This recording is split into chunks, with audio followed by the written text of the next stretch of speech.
I recommend you be 18 plus.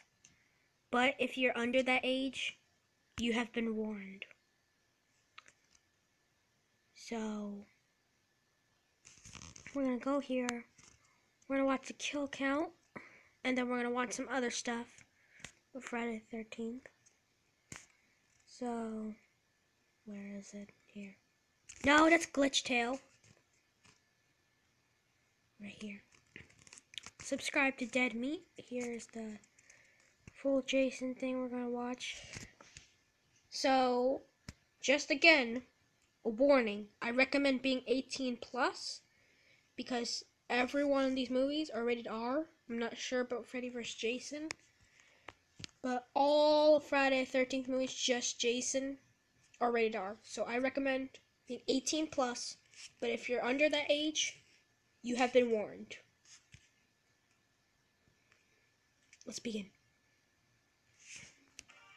And also, if your parents catch you watching this, it's not my problem. Welcome to the Kill Count, where we tally up the victims and all our Sorry, that was a little I'm harsh. James H. Denise, and today we're looking at the original Friday the 13th, which was released in 1980 and spawned one of the most iconic franchises of all time. Friday the 13th series is most well known for its ghoulish Jason Voorhees, but as anyone who's seen Scream can tell you, the killer in the original film was not Jason, but was in fact his mother. See, Pamela Voorhees got pissed 20 years ago when camp counselors Bacon Woodby ignored Jason and got him drowned. So that's why she gets down to killing. And how much killing? Let's find out. The intro of the movie takes place in 1958, you know, America's golden age. When jobs were plenty and the best form of foreplay was singing church songs at a summer camp. Sure gets these two kids worked up because they wander off to play a little cabin attic grab ass. It's these two giggling lovers, Barry and Claudette, who Pamela begins her vengeance with. But hey, since Jason drowned a full year prior to this, she's probably had a lot of time to think up some innovative kills, right? Nope, Barry gets stabbed in the gut below screen for the first kill of the franchise. Kind of a lame start. A lot of killing in this, obviously. looks like he just squeezed a tomato against his belly. After that, Pamela turns on Claudette. They play catch with some boxes before the film starts to lag or something. Oh, no, that's just shitty slow motion. A freeze frame signifies Claudette's death, the second of the film. Then it pushes in on the frame and flashes to white, meaning we Who just freaking knows? the afterlife, I guess. Great, now we're in the present where creepy old dudes get Friday, really June weird 13th, the present. Never come back again. Also, if anyone's here, who are you gonna be for Halloween? This dude's much better. He's very obviously grabbing her ass, helping her into his truck, and I like the way he's looking at her there. But thankfully, all he does is give her a bunch of Crystal Lake backstory before dropping her off. Then we get to meet all the other counselors, including Kevin Bacon and his pals, who are seriously introduced with this music. I feel like one of them should be playing a milk jug. They arrive at camp and meet camp owner Steve Christie, who probably oils himself up in front of a mirror every morning. I mean, look at him. Back to Annie Phillips, the teen who got harassed in town. She gets picked up by someone who listens silently while Annie talks about how awesome she is. But when you've had a dream as long as I have, you'll do anything. Then Annie freaks out and does a sweet somersault from the speeding vehicle, but it still winds up as the third kill of the film with a pretty decent throat split 22 minutes in. I'm using the unrated version here, so it's a few frames longer. You're welcome. After that, we have to sit through 20 more minutes of these shitty teenagers as they go swimming, do some cooking, and kill a really good-looking prop snake. Wait, oh no, I'm sorry. This is 1980 and this is a no-budget movie. That's a real fucking snake. That was an animal. They even run to Ralph, who's hanging out in their pantry for some reason. Maybe he was just trying to get a look at Alice's sweet Luke Skywalker cosplay. Nailed it. Finally, someone else dies. It's Ned, the trickster or whatever character, whose charming qualities include life-threatening gags, pretending to drown just to get a kiss, and cultural appropriation.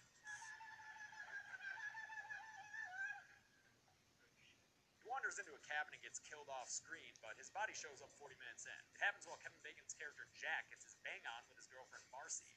Turns out Pamela put... Okay, I don't know about this now. I'm having second thoughts about this.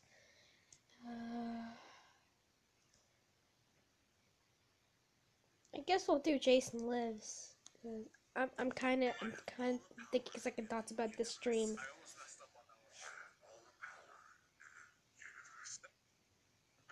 I'm having second thoughts. Welcome to the Kill Count, where we tally up the victims in all our favorite horror movies named Friday the 13th. I'm James H. Denise, and today we're looking at Friday the 13th Part 6, Jason Lives, released 1 year after A New Beginning disappointed fans everywhere. Jason Lives is an interesting entry, not only as the conclusion to what you could and should call the Tommy Jarvis trilogy, but because it marks a tonal shift in the series. Again, don't expect it to stray from the masked guy kills teens in a summer camp one by one template. fans sought to play around more within this framework, and the result is a much more self-effacing, ironic, and humorous film than parts 1 through 5. Also, obviously, Jason is back. A series centered around Roy Burns will remain one of history's biggest what-ifs, but the people spoke, and they clamored for Jason. So here we have Tommy Jarvis, played by a new guy, who's not as hunky, but who's much more of a functional human being. He and his wisecracking buddy resurrect Jason with lightning like he's Jason Stein's monster or something, and for the rest of the movie and the series, Jason is now a supernatural being. He will never again be the lumbering, mentally deficient oaf with the pillowcase on his head. He's a new and arguably more iconic being now. Jason is dead. Long live Jason. Anyway, I hear dying leaves you starving for killing, and Jason's got quite the appetite. So let's get down to the kills.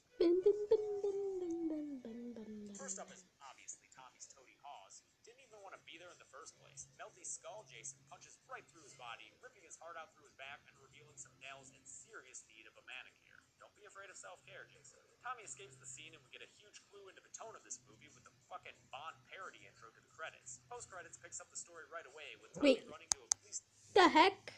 Don't be afraid of self-care, Jason. Tommy escapes the scene and we get a huge clue into the tone of this movie with the fucking Bond parody intro to the credits. Post-credits picks up the story right away with Tommy running to a police station and greeting Sheriff Garris, a very charming guy. Hey, don't piss me off, Junior, or I will repaint this office with your brain. Tommy winds up in a cell for sounding crazy with all his Jason talk. Kind of like someone else we know. You didn't believe me.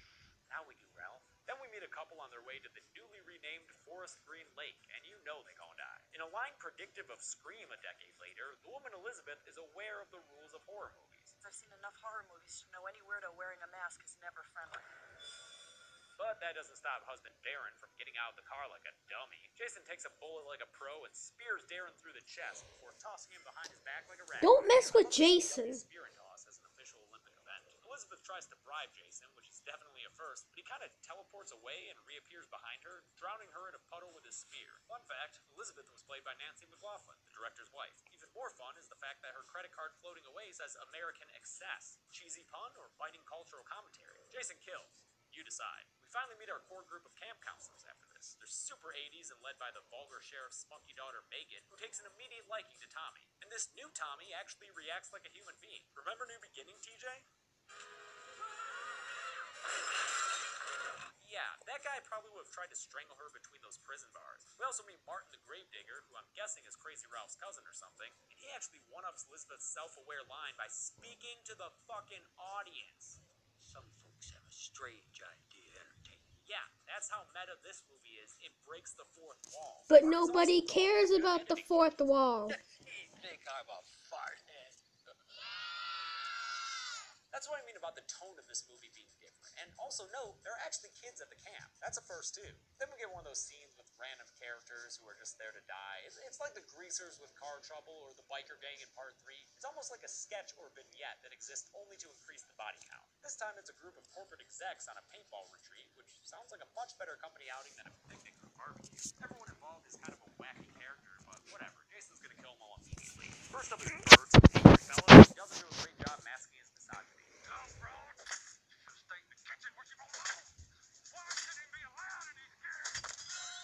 Jason whips him into a tree face first so hard I know a lot of people love this. Bloody smiley face he leaves in the tree trunk. It's just too hokey for me. It confused me as a kid because it was so unrealistic, and it confused me as an adult because, like, why? But like I said, Jason has the machete. So here, relive it one more time. Meanwhile, the sole woman on this expedition, Katie, is being a badass and taking out Stan and Larry, two guys who may be a little bit more than just co-workers. You become this whole other person when we're out here, Stan. I don't like it. She makes them wear some pretty meta headbands before Jason drops in and takes them all out at once with a triple decapitation. This was one of the kills censored a lot by the MPAA. Early versions apparently had the heads falling into frame. Shame we missed out on that. The sequence ends with Roy, the final paintballer and human embodiment of Bugs Bunny, running away with Jason hot on his trail. Don't worry, we'll catch up with him later. In another change of tone for the series, we get kind of an action scene as Tommy continues trying to convince law enforcement that he's not crazy. He doesn't succeed and instead learns how much of a douchebag Deputy Rick is. Wherever the red dot goes, you bang.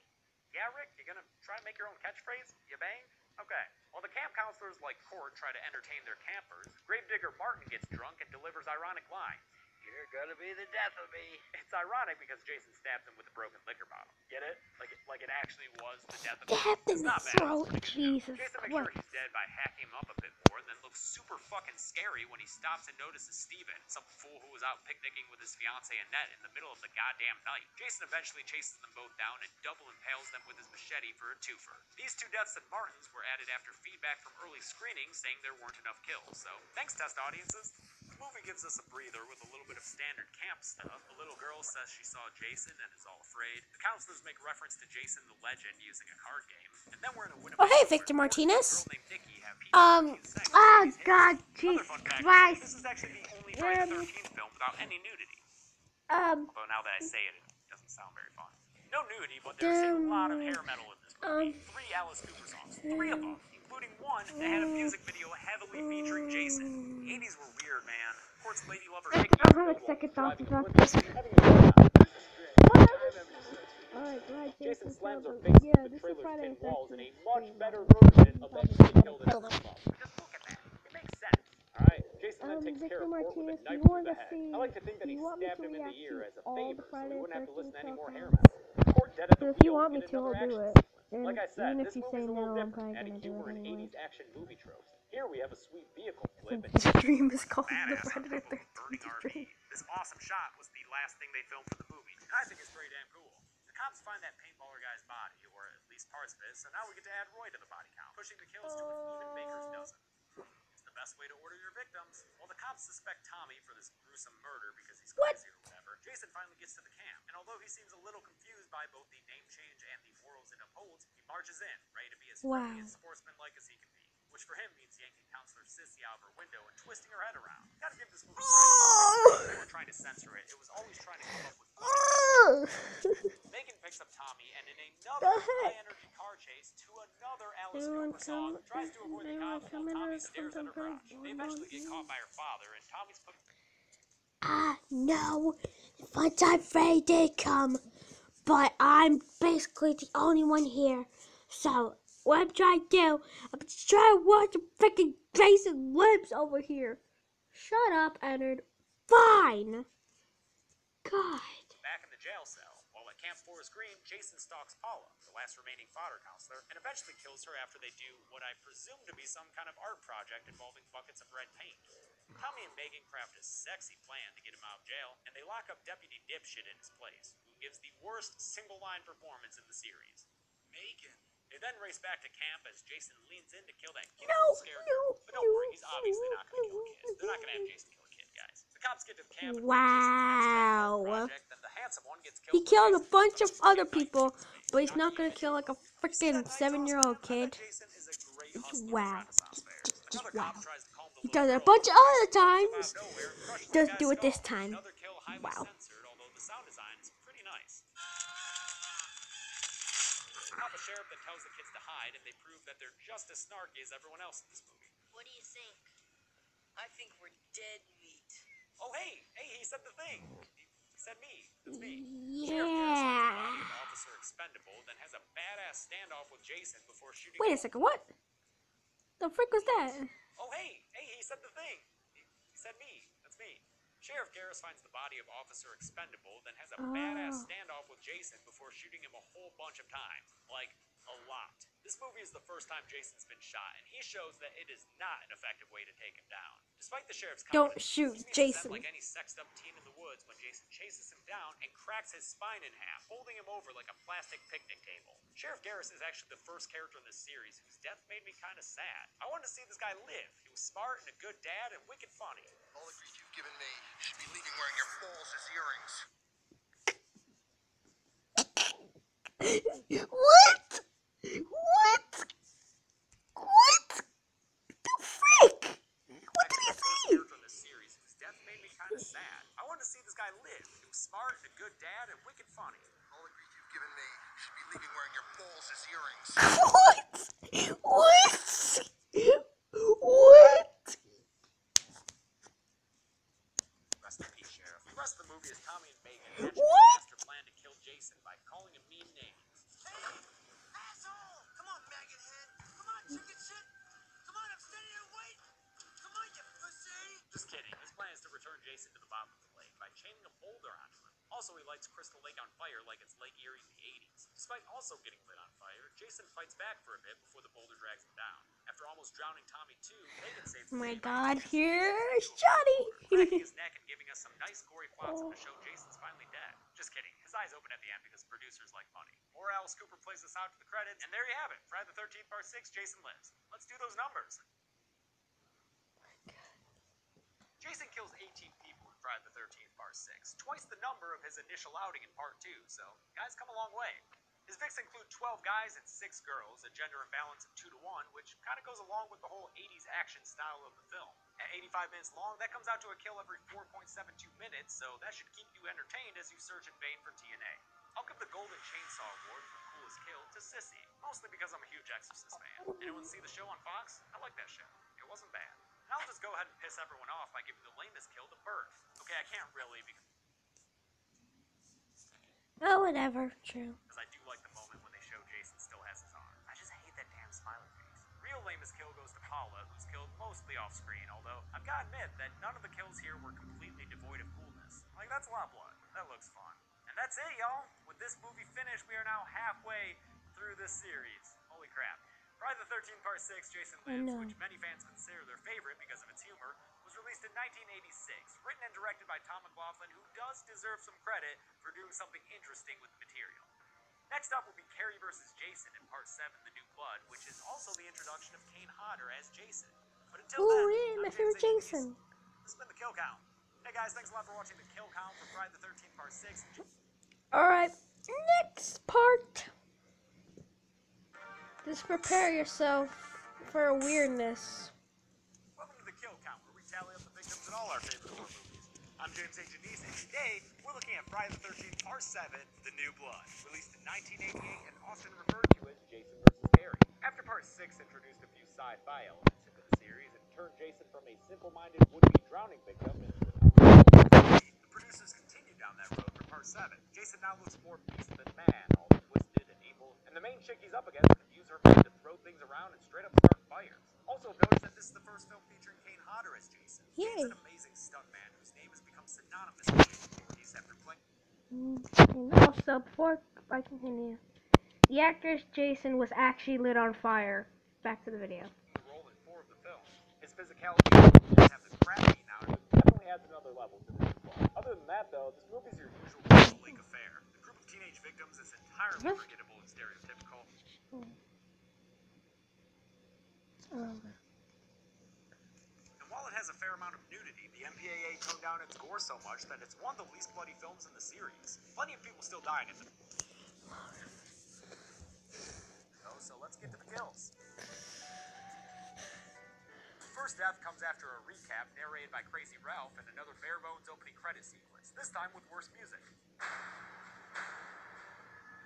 After witnessing some boilerplate domestic abuse, What is it? tell me what to do.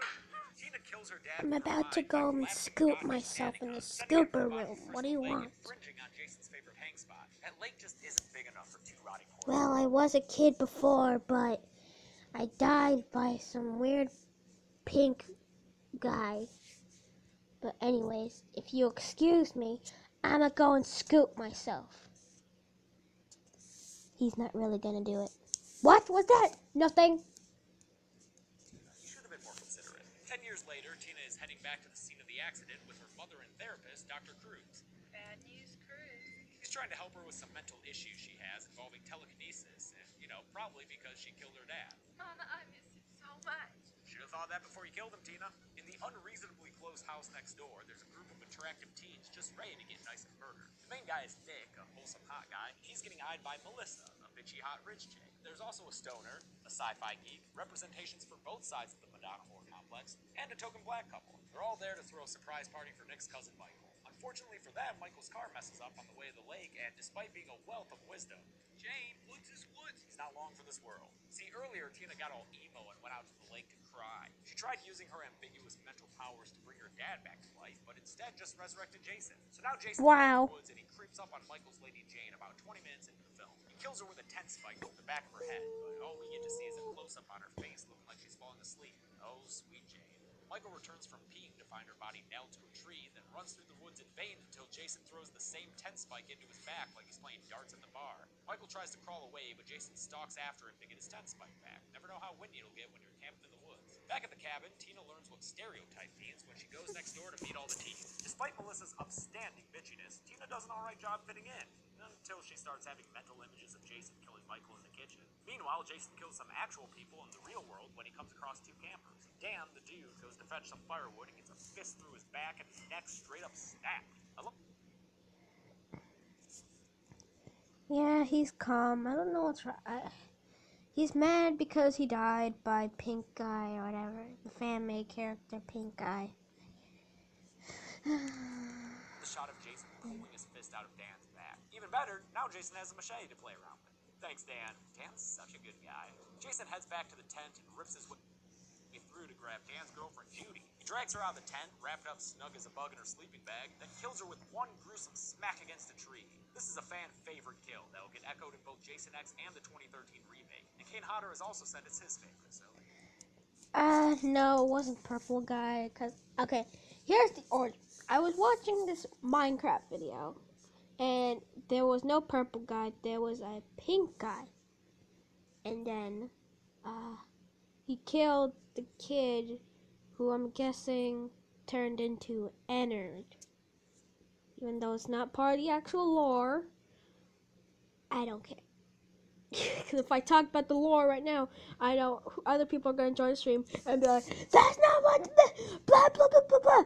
And like, I don't care about the stupid FNAF lore. I don't care. I don't care. That's how I think Ennard died. Here you go. Tina gets closer to Nick and more angry at Dr. Cruz, and the teens continue to be teens with all the drinking and the drugs. Columbian Express is pulling out. All aboard. They stereotype it up well into the night when Russell and Nope. No. Nope. sees his body from the water. Bummer. That could have been a real nice No. There might as well invite everyone, right? Especially naked chicks. Tina's mom finds I'm out skipping those parts now. Tina and her powers, while the doctor I finds don't want to out get why. age restricted. Then during their confrontation, he doesn't even bring that interesting fact up to her. Instead, he drives Tina away when she overhears him say he's going to commit her. Tina goes for a midnight drive, but after seeing some crazy hallucinations of Jason killing her mom, drives off the road and crashes her car. Looks pretty serious, but she's not too concussed to get out and run blindly through the woods. Back at Teen City, Maddie tries to do a So, Leonard, how will you feel if you were Well, a lot of people are saying that I'm Molten Freddy, and I have to keep saying I'm not Molten Freddy. I'm stuck in this stupid pizzeria, luring to Michael Afton just to be scooped, but he never listens to me. Instead of going to the scooper room, he went to the private room. God! But Ennard, he was only trying to survive. Shut up! Okay, so how about you go scoop yourself? That's what I was about to do. Jeez. Finally, he's gone. dirty girl makeover so she can get Stoner Guy's dick instead of Robin, that whore. But then she can't see without her glasses, so she gets lost wandering out into the woods. Jason offers her directions, but she runs away from him and into a nearby barn. He stalks her down, busting through some wood to grab her from behind and swing a hook into her stomach. It's a totally off-screen murder, so there's nothing for me to show right here, except maybe her body that gets shown later with a totally out-of-place throat slit instead of a gut wound. Ben and Kate, the little-seen black couple, are resolving their vague relationship conflict with some make-up sex in a van, until Jason shows up and plays contraceptive by How will you feel if you were play? What the frick is wrong with you? Do you think I'm freaking gay? Funtime Freddy is a guy. I am not gay. But to answer your question, I would be really pissed off. Dinner, why don't you chill out? No, I'm not gonna effing chill out. You want get out? Get out of my stream. But what? No, just get out, Edward. Fine. Well, there's your answer to the question. Ben's head. 100% success rate, folks. I just love the way he grabs his head here. But it is another kill that would have benefited from the original Lori idea that apparently involved a fake head full of cream cheese. Kate definitely should have heard that happening out there. Is the next one dead when Jason shoves a party horn into her eye. It makes a fun noise. So that's great, but again, it cuts away immediately. Luckily, we see it again later, but it's still a shame how much the MPAA restricted this movie. David, the stoner guy, gets hungry after having sex with Robin and heads to the refrigerator, but before he can make that ham sandwich, Jason stabs him in the gut with a butcher knife. Sucks he didn't get to fulfill his munchies, but at least he had high sex, right? I mean, there are worse last things to do. Eddie, the sci-fi writer dude, Don't tell him this, but Anna actually likes Walbert. No, wait, actually no. Walbert's a guy. Walbert's a guy. So, who's that like? What are you saying? Sergeant Nothing. So, who does Henry like? Well, I'll tell you the story. So, one time in the Sonic 2 world, he went to the FNAF 2 dimension, and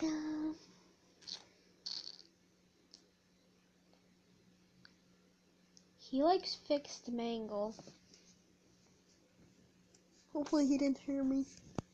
strikes out with Melissa and covers it real smooth. I got a date with the soap on a rope.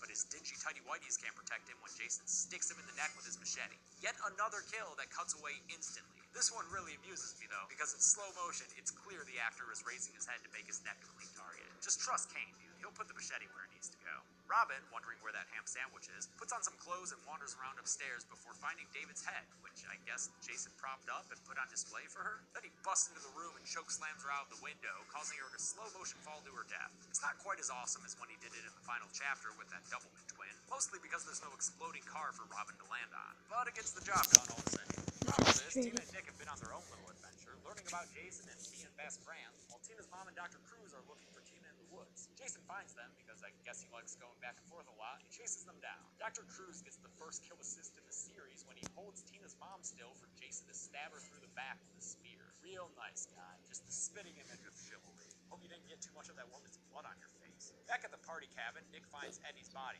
dead, and Melissa, alive. After Tina runs back into the woods and finds Dr. Cruz, holy crap, there's a lot of running in the woods in this one. I can barely keep it straight. She leaves him to go look for her mom, and Jason hunts him down with a weed whacker, knocking him down and putting an end to Bad News Cruz once and for all. Fun fact, this is the only time in the series that Jason uses a motorized weapon. For such a big dude, he's got a real small carbon footprint. Tina finds her mom's body in the woods, and then a bunch of other bodies in more of the woods, before finally coming face to face with Jason. She uses her psychic powers to square off against him, and it finally makes the movie interesting, since we've never really seen Jason against someone who's truly a match for him. And she really is a match for him. That's one of the best things about this installment, is just how much crap they do to Jason. You'll see what I mean in a second. Tina meets back up with Nick and Melissa, and because you just can't keep a good Voorhees down, Jason... He just went through the portal to the FNAF 2 dimension to see Fixed Mangle. comes back and kills Melissa with an axe to the head before chucking her body across the room. He throws her like a fucking rag doll, and the stunt person for that just did amazing. The last 10 minutes are mostly Tina beating the crap out of Jason with her mind, and this is what I was talking about before. Everything is on the table with Kane Hodder behind the mask. Home Alone traps, crushing him with roofs, some pretty sick head oozing, flinging a bunch of nails into his body and face, electrocuting him, telekinetically headbutting him with David's decapitated head, even hanging him from the ceiling and dropping him into the basement. It's fun to watch, mostly because of how gross they've made it. The highlight of it all is when Tina lights Jason on fire in a 40-second stunt that set a record for longest uncontrolled burn. Kane Hodder kept working through the stunt even when something went wrong with it that resulted in burn scars on his neck and chest. That, my friends, is the Kane Hodder difference. Then Tina's house explodes, as houses are wont to do, and you think it's all good until Jason shows up out of nowhere again, looking even more gnarly and just totally over with getting shot like that, Nick. Take a nap in that boat. Jason turns his attention back to Tina, but before he can kill her, she uses her mental powers to summon her dad from his watery grave? To grab Jason in a bear hug and pull him underwater? What? Wait, Back down to this guy Crystal Lake. looks like a pirate movie extra? This might be the stupidest scene in Friday the 13th history, at least until these paramedics fucking carry the stretcher instead of using its wheels. With that rescue and a heartbreaking shot of Jason's mask broken in half and all, we are done with Friday the 13th Part 7, The New Blood. Let's do the numbers. OMG, I know. 16 people die in The New Blood. Tina's dad and Jason's 15 victims. And the gender distribution was split equally, with 8 guys and 8 girls. At 85 minutes long, that comes out to a kill about every 5 minutes. I'll give the golden chainsaw to the funnest death, Kate's party horn through the eye trick. Like I said, it cut away from it pretty fast, but seeing her later for an extended close-up almost makes up for that. Latest kill has... My brother tell me to start the Walking Dead. No. Try not to get scared. Okay. Maddie. At least with the other deaths, you can go frame by frame and see some sort of contact. Maddie's murder happens entirely off screen, and that's just no fun in a cheap slasher flick. And that's it. Friday the 13th Part 7, The New Blood, was released in 1988 and began the Kane Hodder era of Friday films. Next up will be one of the weirdest Friday the 13th, Part 8, Jason Takes Manhattan, the film that was finally bad enough to put the series to rest for a short period of time. Can't wait to get to it. Until then, I'm James A. Janice, and this has been The Kill Count. Thanks a lot for watching The Kill Count for Friday the 13th Part 7, The New Blood. I have such mixed feelings about this movie. Because Oh god, my battery's getting low. and the telekinesis stuff is kind of cool.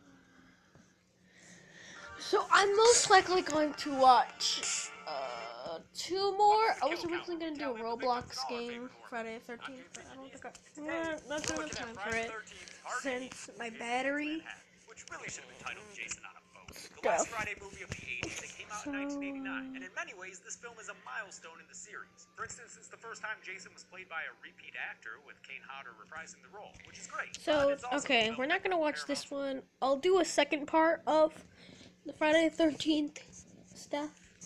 So, right now we're going to watch Freddy vs. Jason, and then the reboot. And then maybe we'll have time for one more video.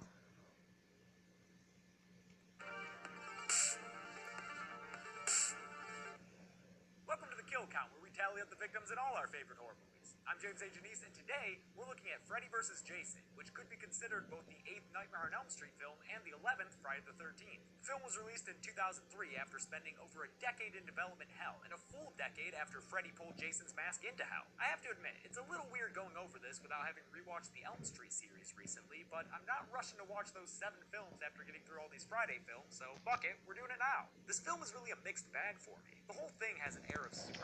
Well, just to let you know, Fixed Mangle likes giving him gift cards so he can buy exotic butters.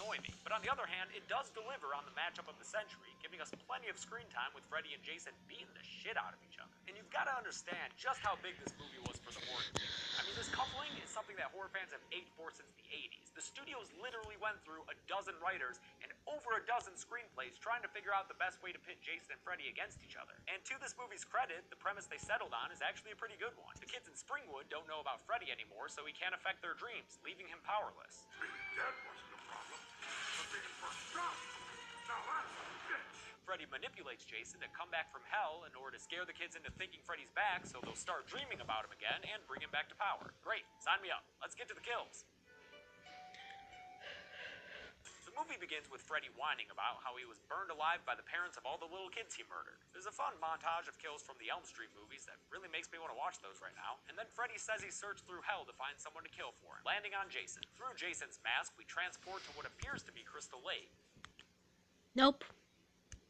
I'm still going to count this one as a kill, even though Heather's not actually real, as revealed when she pops her head up and morphs into a bunch of different people. Pamela Voorhees shows up and tells Jason to wake up and get back to killing. Too bad for Jason that she's actually Freddy in disguise, and too bad for us that it wasn't Betsy Palmer. They asked her to do it, but she was very much done with this shit by then. Jason's heart starts beating and he wakes up, walking off into the night to kill again. The movie starts properly with a title card and some dreadful fucking music.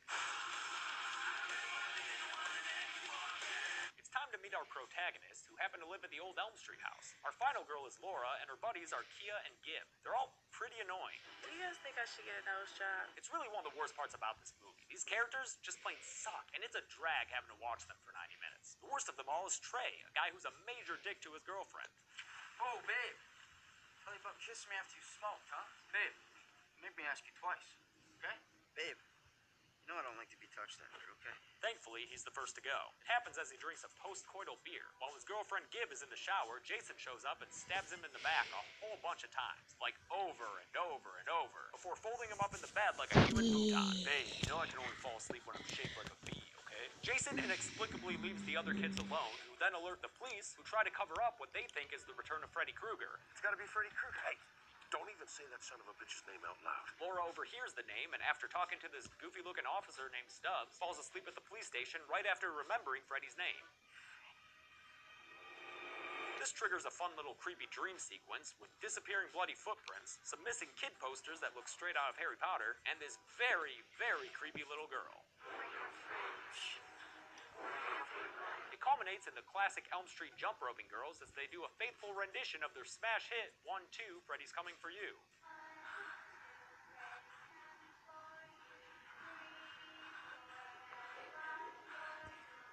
On to more victims, like Trey's friend Blake, who's also a total douche of a human being. You know about feng shui? And whose actor recently graduated from the Nicolas Cage Academy of Acting. My best friend was just killed, Dad. So how about giving me some fucking Not space? He creepy falls at asleep on his all. porch, and Freddy shows up to kill him, but it turns out Krueger is still too impotent to do the job himself. So, I'll let Jason have some fun. Blake wakes up unharmed and finds his father decapitated by Jason. Good catch though, dude. That's some grade A pro ball player material. Sadly, Blake will never end up making it to the pros because Okay, Jason appears behind him and this uses the his bull crap. machete to slash. Look at that! Look at it! It is clear that the actor Jason, literally before he hit the head, he clearly stopped right there, just Blake for the to next death clip. off-screen. Sure, it's an off-screen death, but at least we get to see the hilarity of Blake using his father's head as a shield. Now we go to the psych ward where we meet Laura's ex Will and his buddy Mark. I actually like these guys because Will is played by John Ritter's son, and Mark, well, that guy's just a lot of fun to watch. They escape the hospital, and then, Jesus Christ, no one dies for like 20 minutes? That is way too long to just be watching these crappy characters lead their crappy lives. No amount of Freddy one-liners can fix that. Got your nose! During this time, Mark tries to convince Will that Freddy is real and was responsible for his brother's apparent suicide. He also accidentally spreads the good word of Freddy Krueger to the entire high school. Idiot. Shit finally gets going again at this crazy cornfield rager. You know, the type you'd always go to in high school. A lot of high school antics here, like the nerd Linderman showing up and getting hazed by this Bobby Moynihan-looking guy named Shaq. Don't feel too bad for Linderman, though. Dude's even more pretentious than I was in high school. You tear me down to make yourself feel better because you really hate yourself, which is kind of pathetic when you actually stop and think about it, assuming, of course, you can think with all that makeup weighing down your head. Okay, actually, that does sound like something I would have said in high school verbatim.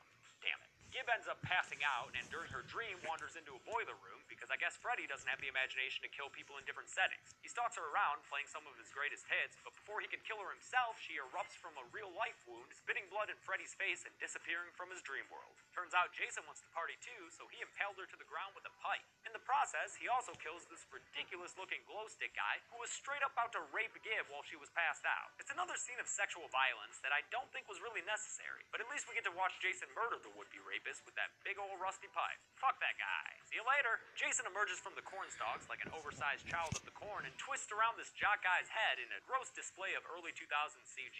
Seriously, there's a lot of that in this movie, and it's a real bummer. Shaq lights Jason on fire with some Navy strength gin, but that doesn't slow Jason down at all. Instead, he walks through the cornfield ablaze in a very awesome overhead shot while Shaq runs away in that nasty low frame rate slow motion. Jason finally puts an end to the farce by throwing a flaming machete through Shaq's back and out his chest. Shaq spits up some blood onto the camera and dies. Also, how the hell did that machete stay on fire? Metal doesn't work that way. To make up for the 20-minute stretch without any kills, Jason goes on a killing spree in the middle of the rave. But all the kills are really fast machete swipes, so they're not all that satisfying. Especially this third one. Look at this. Jason clearly misses with his swipe, but then the guy suddenly has a wound in the middle of his torso, spraying blood all over the place. Anyway, I count 6 kills here. Did I miss one? I don't really care. They're all nameless red shirts. Will drives Laura home while she argues with her dad in a weird subplot that doesn't have any reason being in the film. Something about her mom's death and whether or not her dad did it, like Will says he did? I don't know. I have no idea why this is in the movie. Laura runs off with Will to Mark's house, where Mark is having a nightmare about his brother's suicide. Great casting here, by the way. Those dudes legit look like brothers. Freddy lights Mark on fire, just as Will and Laura show up at his window, so they get ringside tickets to Freddy killing Mark with a face slash. It's a shame, too. I really like this character. But at least Freddy gave him this badass branding, which would be...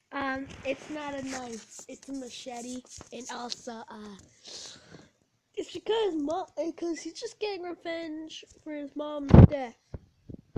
a sweet cover for his comeback album. The kids all get together with Stubbs to hatch a plan against Freddy and Jason, and this is where the movie gets pretty damn bad. Part of it is just spending more time with these shitty characters, including this dude Freeberg, who's a straight ripoff of Jay from the Buick universe. And screw that clown. I mean, what kind of a pussy comes after you in your dreams, anyway? Now, that big-ass motherfucker back at the cornfield. Tell me who the fuck that was. Snoochie boochies. The other awful part is the real funky exposition. Wait a minute.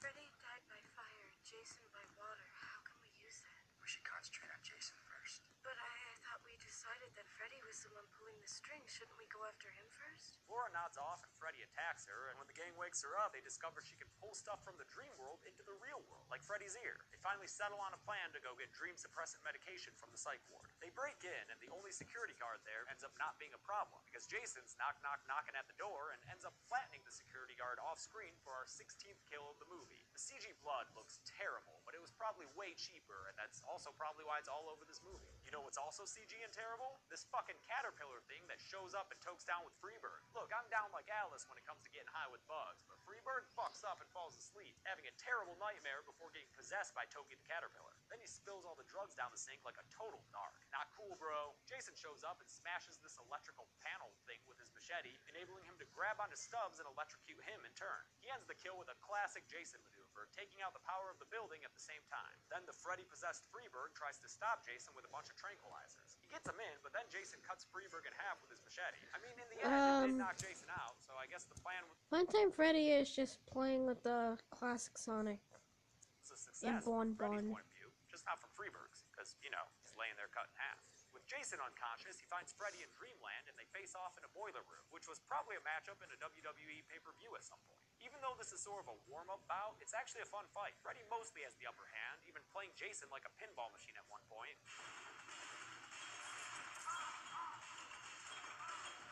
But it ends in a very bizarre fashion, with Freddy figuring out that Jason is afraid of water, which makes total fucking sense considering all the fucking times Jason has handled water just fucking fine in this series. Damn, these producers not give one fuck about continuity. Then Jason turns back into a weird little naked boy and Freddy jams his finger knife in his brain, causing us to go a level deeper like this is Inception or some shit. I don't know what's going on at this point, guys. I'm sorry. All I know is that the kids are driving Jason's body to Crystal Lake, which is in New Jersey, 8 hours away from Springwood, Ohio. Whatever though, just roll with it. They put Laura under so she can find Freddy, grab him, and bring him out to the real world. She visits a weird fucking dream world, guys, where Jason is still a kid getting teased by other campers, and Freddy fucks a dead chick. Like, really?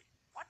That's just sick, dude. Freddy starts to drown Jason, causing Kia to reluctantly give him mouth-to-mouth, but when he wakes up, the whole thing goes to hell with the van crashing and his body flying out of it. This pisses off Freddy, who attacks Laura and then shows her a flashback or whatever of when he killed her mom. I don't know if I should include this on the count, but Kruger's only got one kill in this thing so far, so I'll just count it out of pity. Here, Fred, take my hand out. Movie's called Freddy vs. Jason. Freddy doesn't even do any killing. Should be Jason versus Freddy, really. Get the guy doing all the damn work top building. After Freddy gets all sexual himself, the plan actually works. Laura pulls him into the real world where he has a fight with Jason inside a flaming, burning building, which is what Freddy's afraid of, remember? Freddy died by fire, Jason by water. How can we use that? This is another fun little brawl, the first part of the gigantic finale. Highlights include Jason sweeping Freddy across a bunch of windows and eventually throwing him to high heavens with that stupid fucking flying effect that's all over this movie. During the fight, Linderman also got slammed against the wall and impaled with a metal bracket thing, so while Freddy and Jason duke it out, Kia helps Linderman sit against the tree. She says she'll be back for him later, but it's too late, Kia. Dude bleeds out and dies. Pretty lackluster way for any character to die in one of these movies, but he was a fucking nerd, so whatever. Kia then distracts Freddy away from Laura and Will, with both of them making very inappropriate remarks. Dark. What kind of faggot runs around in a Christmas sweater? 2003 was a different time. Before Freddy could score another kill for himself, however, Jason shows up and whacks Kia against the tree He's with a pretty machete weak. for our 21st kill of the film. Again with a ridiculous flying through the air effect. It looks like the sandbag in Smash Bros. Freddy and Jason go at it again, this time in the film's main event. It's got a nice build to it, starting with some standard slashing and bludgeoning, and then moving on to more fun stuff. Freddy flies through the air and lands by some big air tank things that he then sends against Jason like a bunch of torpedoes. The one that lands sends Jason also flying through the air, and their fight continues at a construction site where Jason gets a bunch of poles impaled through his body, and they both get hit by this dolly thing, again flying through the air and landing onto the Crystal Lake dock. There we get the biggest and most gruesome hits of the battle. Jason slashes Freddy a bunch, causing blood to spray everywhere. Freddy slices off a few of Jason's fingers, leaving him with a little nubby-nub hand. Then Freddy just fucking wails on Jason with his own machete. Finally, most graphically, he jams his finger knives straight into Jason's mask. Not to be outdone, Jason manages to rip off Freddy's arm, even as Freddy gets one last big machete stab in. It's obscenely bloody, brutal stuff, and it's a lot of fun to watch. As is Laura, running like the bustiest Olympic torch carrier you've ever seen, when she comes to light the whole thing on fire. The fire hits a propane tank, and you know what happens next. Jason and Freddy fly through the air. But at least that stunt is actually real and looks good because of it. In fact, the stunt guys were nominated for an award for that, so good on them. Laura and Will think it's all over, meaning this is obviously their first horror film, because out of the lake, ready to do just a bit more killing with that machete, Bye. comes Freddy! Haha, you think it's Jason, but it's Freddy. That's fun. He goes to kill them with a machete, but Jason comes from behind and impales Freddy through the back with his own finger knife. I know. Very cool, Bye. Jason. Way to Bye, understand Victor. dramatic irony. And Jason sticks the landing. Laura picks up the machete, and after throwing Freddy's shitty one-liner back into his face, Welcome to my world, bitch! decapitates the man in the red and green sweater, giving us a nice old fountain of blood and our 22nd and final victim in this movie. Good work, Laura. You did it. Afterwards, she tosses Jason's machete into the lake as a sign of what? Respect? Closure? I don't know. It doesn't matter. She and Will limp away through the burning campground, survivors of the greatest matchup in horror history. Now, you may be asking why I didn't include Jason on the kill count. You stupid bastards, because of course he's still alive. The final shot of the film has Jason emerging slowly from the lake, with his trusty machete in one hand and Freddy's head in the other, the victor of this epic showdown. Wait, did Freddy just wink at us? Too bad, Freddy, I'm still counting you as dead. Mostly because you put up such a poor showing in this thing. Don't believe me? Let's go with the numbers. Snoochie boochies! I counted 22 deaths in this movie. Jason secured 19 of them, and Freddy only had 2, with Laura nabbing the ultimate kill of Freddy himself. In a series low, only 4 of the victims were women, meaning 18 were male, giving us the new, most imbalanced gender breakdown of the series, edging out Manhattan's 75-25 split. With a runtime of 97 minutes, we got a kill on average every 4.4 minutes, although that figure is definitely inflated by the Raver Massacre. The golden chainsaw for coolest kill goes to Trey for that folding in half trick, which was maybe the only original kill of the movie. I'll give lamest kill to Trey's buddy Blake. He gets slashed off screen and we never even get to see a body. And that's it. Released in 2003, Freddy vs. Jason made more at the box office than any entry in either franchise. Even when adjusted for inflation, the only movie that beats it out is the original Friday the 13th. So, you know, that's pretty cool. Still, the characters and the effects are a major bummer, as is the fact that the studio recast Jason despite Kane Hodder really wanting to do it. That still makes me really sad. Next up is the reboot that came 6 years after this and remains the latest Friday film to date. Until then, I'm James A. Janice. This has been The Kill Count. Hey guys, thanks a lot for watching The Kill Count for Freddy vs. Jason. I recently launched a Patreon, so if you feel like supporting me in this channel... Alrighty. Time for the reboot. Welcome to The Kill Count. Oh, I'm James A. Janice, and today, ladies and gentlemen, we're looking at the final Friday the 13th movie. The 2009 reboot of the series called simply Friday the 13th. I have a lot of mixed feelings about this movie. Rebooting a franchise with 11 movies of history behind it is hard work for sure. What do you maintain from the original? What do you change? Ultimately, I think the filmmakers attempted to make a movie in the spirit of the first few Friday films from the 80s with some modern upgrades. Did their efforts result in a successful film?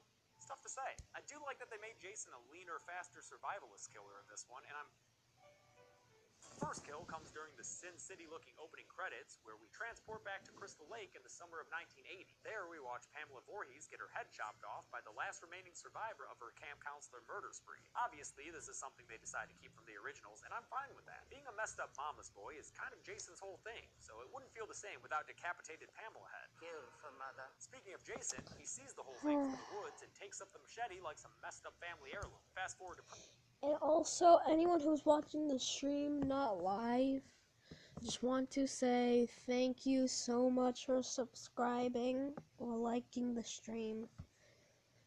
It really means a lot. Even if you just watch it, that is true. Even if you do watch the stream live, or you can't watch it live, but you watch it and you watch it not live, it still means a lot to me. So thank you all for your support. I love you guys as a friend. Present day, where a group of campers are heading out to the greater Crystal Lake area to find a dank-ass stash of weed crops. Do you know how much money we're gonna make selling this weed? We're gonna make a lot of fucking money. Yeah, okay. Among them are final girl Whitney, her boyfriend Mike, who favors direct communication, Have sex with your boyfriend. a pseudo-nerd in a Star Wars shirt, and holy shit, that's fucking Ginsburg from Mad Max. His girlfriend's there too, and they are both very horny. Hey, you wanna slap that ass one more time for Daddy? Oh, did he like that? Yeah, Daddy does like it. He likes it a lot. like super horny. Naturally, their horny selves go to the tent to get it on, while Whitney and Mike go exploring. And Wade, the guy who's definitely a real nerd, goes to find the weed. He succeeds, but it turns out Jason was looking for that kush too, because they run into each other, and Jason hacks Wade up off screen. His body's shown to us a little later. I will say I enjoy how piss-your-pants terrified Wade seemed at the sight of Jason. What the fuck? What's this? No! No! No! No! It was the realest fear I felt in a victim since Chili in Part 3. That's right, I'm here to never let you forget how cheesy those early Friday films were. Ginsberg's sexy times get interrupted when he thinks Wade is fucking with him from outside the tent. He goes off into the woods, leaving Amanda behind, but after finding Wade's body, he runs back to camp. There he finds Amanda fucking strung up in her sleeping bag over the fire in an absolutely torturous way to kill someone. Ginsberg's leg gets caught in a bear trap when he goes to save her, so she roasts to death inside her sleeping sack, spilling out to the ground when she's well done. Again, another actually terrifying thing in this movie. Jason has always been known for his quick and relatively painless kills. Right off the bat, the remake establishes that that's not always going to be the case anymore. During all this, Whitney and Mike have found Jason's squatting place on the old Crystal Lake campgrounds. They come across an old bucket with a picture of Pamela Voorhees in it that Mike gives Whitney to keep because he thinks it looks like her.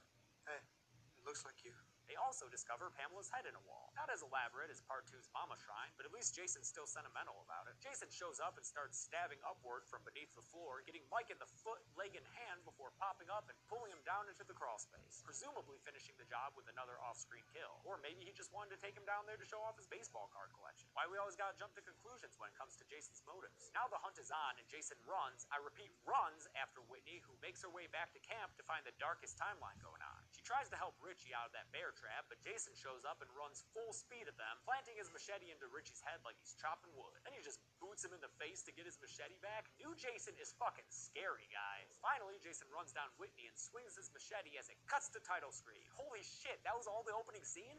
That was like 25 minutes long. Oh, and spoiler alert, Whitney's not dead. Although I have no idea how Jason didn't kill her with that last swing. 6 weeks later, we meet a bunch of mostly shitty teens on their way to a cabin to hang out. There's uptight Trent, who owns the place, his girlfriend Jenny, who seems like a nice person, Nolan, who has no personality other than hunk, Chelsea and Bree, who have no personalities other than hot, and Chewie and Lawrence, the most entertaining of the bunch, and the token minorities who point out that they're the token minorities. You can ask the one black guy to pump the gas for you? Inside the gas station is Whitney's brother Clay, who's out looking for her. He and Trent have a little dick measuring contest. It's not me, this guy's being a dick. Yeah, it's me. Obviously, I'm the one being a dick. Before the group of teens head off. There's 20 minutes until our next kill, which means way too much plot about Trent's sweet cabin and his relationship problems with Jen and Clay's difficulties with the local populace while searching for his sister.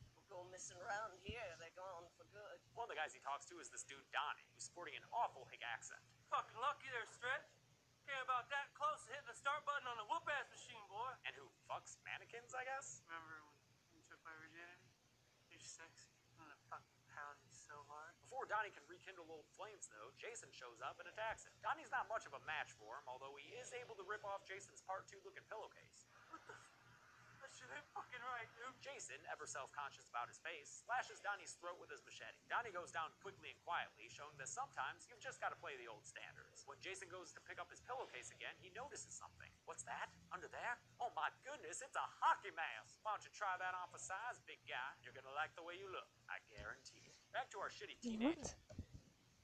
Right, dude. Jason, ever self-conscious about his face, slashes Donnie's throat with his machete. Donnie goes down quickly and quietly, showing that sometimes you've just got to play the old standards. When Jason goes to pick up his pillowcase again, he notices something. What's that? Under there? Oh my goodness, it's a hockey mask! Why don't you try that on for size, big guy? You're gonna like the way you look, I guarantee it. Back to our shitty teenagers, where Nolan and Chelsea establish themselves as the wild and crazy members of the gang by taking Trent's boat out, even when he tells them not to. Now what does that say about me? That the second that Trent said, don't take my boat out, it was guaranteed that I would. It says you're an asshole, dude. To further prove how cool they are, Chelsea goes No. The boat, now out of control, whacks Chelsea in the head, which probably gives her a concussion, but does not kill her. Instead, she tries to swim to shore until she sees Jason standing there, ready to give her mouth to mouth. She declines the offer, somehow swimming back to the dock instead, where she hides out underneath, watching Jason from below. Just when you think it's safe, Jason stabs her in the head from above, pulling her body up for some more gratuitous nudity. Chelsea from motorboating, Jen's been out with Clay after he stopped at their cabin looking for Whitney. She goes off with him, much to the dismay of Trent, who finds solace in beer and brie. Clay and Jen find a couple of clues that lead them to the old campsite, and it's pretty cool seeing Camp Crystal Lake again with some familiar parts to it, like the archery range. Night descends rapidly, and they're still hanging out at the campsite where they find a whole bunch of creepy shit. Baby Oopsie Daisy there freaks them out enough to make them leave, but on their way out, Jason shows up with his haul from the lake. We see another new side to Jason as he figures out someone's around, then searches for them methodically and very menacingly. Clay and Jen are able to successfully hide and run away, but on their way out, they trip over a wire that's actually a sort of alarm system, which reveals to us that Clay's sister Whitney is being kept alive underground in Jason's crawlspace. That's another new facet to Jason. He's never kidnapped anyone before, and sure, he took her because she looks like his mom from the picture in the old locket he has, but I'm seeing serious progress here, Jason. Maybe in time, you can be a contributing member of society. You know who's not contributing to society, though? The rest I of the know kids what's back in coming the up. cabin. They're too busy drinking beer and smoking weed, and in the case of Lawrence and Chewie, actually entertaining the audience. While they do their shtick, Trent gets mad that Jen's still out with Clay, and Bree takes advantage of it, taking him in.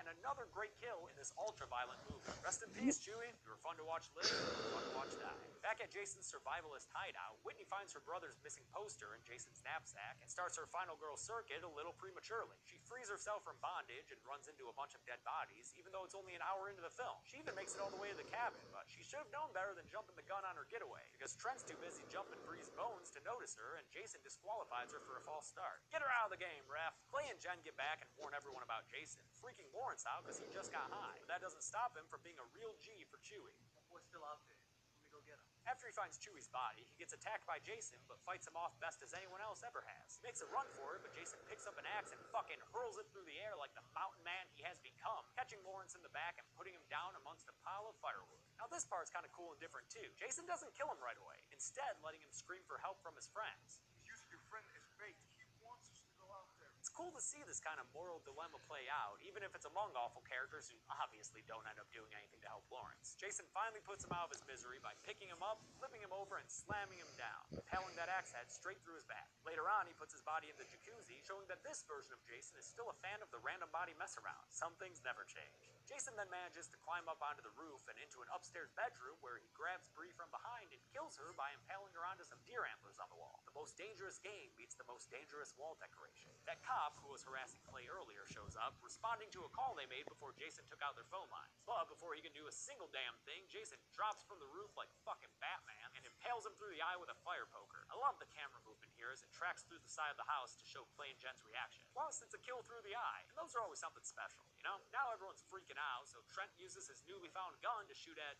Bree's body on the other side of that door. The surviving trio runs outside where Bree's body is treated even more indignantly, thrown onto a car like she's a Doublemint twin. In reaction, Trent gives a scream that rivals Reckless Reggie. The kids all split up now, Clay and Jen running nonchalantly past Lawrence's body, while Trent makes it through the woods and out to a road, where a truck stops after almost hitting him. There's a bit of suspense and uncertainty as to whether or not Jason is driving the truck. I mean, he's never been shown to drive before, but this is a reboot. All bets are off, motherfuckers! But nope, turns out it's just an old dude, and Jason is right behind you, Trent! Jason impales Trent through the back with his machete and pulls it through his torso like he's threading a needle through a meat blanket, dripping gore all over the street. Then he slams Trent onto the hay bale on the back of the pickup truck for a hilariously gruesome post-mortem road trip. Have a good time, Trent. Make sure you stop and see the world's biggest ball of yarn. It's hilarious just how darn big that thing is. Clay and Jen return to Jason's home for some reason, where Whitney hears them and screams, finally alerting them to her presence in the crawlspace. The siblings are reunited and it feels so good. Until Jason drops in and chases them through the tunnel like he's Viet fucking Cong. They're almost home free when Jen gets stabbed through the back. Kind of a surprise, but I guess not really, since there can truly only be one final girl. And Whitney's got screen time seniority here. Union rule, sorry Jen, our hands are tied. A final chase ensues, during which Jason attacks Clay but doesn't kill him for some reason, and Whitney kicks Jason in the face, and then it starts raining, and I'm beginning to think this is all padding, guys. The siblings eventually wind up in a barn, like many a Friday character before them. Jason and Clay have another fight, and Jason almost sticks Clay's face in this wood chipper before Whitney comes out from hiding and does the whole "I'm your mama, stop this shit, Jason" thing like Ginny did all the way back in part 2. It works again, confusing Jason long enough for Clay to hit him in the back with a bear trap before wrapping a chain around his neck. Whitney expertly throws the other end of the chain into the wood chipper, and Jason's death begins. First he gets hanged for a little while, and then the machine starts pulling him into its teeth. He resists for a minute, but Whitney stabs him in the chest as she gives him a quip. Say hi to Mommy. As she then over-explains. Get out! The wood chipper rinds Jason's head like a melon, and he appears to be finally dead. Morning morning comes, and safe at last, Whitney and Clay take Jason's body out to the lake and dump it in, along with his mask and the locket with his mom's picture. I don't know why people are always giving him his stuff back at the end of these movies, especially because you know you can't have a Friday the 13th without a shock ending. So the last image we see is Jason bursting through the dock and grabbing onto Whitney. Hard cut to black and the end of Friday the 13th. Let's do the numbers. In this movie, 14 people died, meaning 13 Jason victims and 1 Pamela Voorhees. The writers intentionally put 13 victims in there because, you know, symbolism or whatever. 9 of the victims were male, meaning 5 were female, giving us an almost 2-to-1 imbalance. Remember back when men and women died equally in these movies? The extended killer cut that I watched was the longest film in the series, coming in at a whopping 105 minutes, meaning we only got a kill on average every 7.5 minutes, which is a bit of brake pumping after the last 3 films went crazy. I'm gonna give the Golden Chainsaw Award to Amanda because it seems like the most awful way to go, getting her chestnuts roasted on open fire. I'll give the dull machete for lamest kill to Mike, who's dragged underground to get killed off screen. And that's it, guys. Released in 2009 and written by the same guys who did Freddy vs. Jason, the 2009 reboot of Friday the 13th is the latest Friday film in the series to date, which also means that our time with Jason Voorhees here on the kill count is finally at an end. But don't worry, if you like the series, I'll be here next week with Scream. And until then, I'm James A. Janice. This has been the kill count. Whew. I hope you guys enjoyed this Friday the 13th stream. Subscribe to Dead Meat, and I'll see you guys in the next video. The next stream. Bye.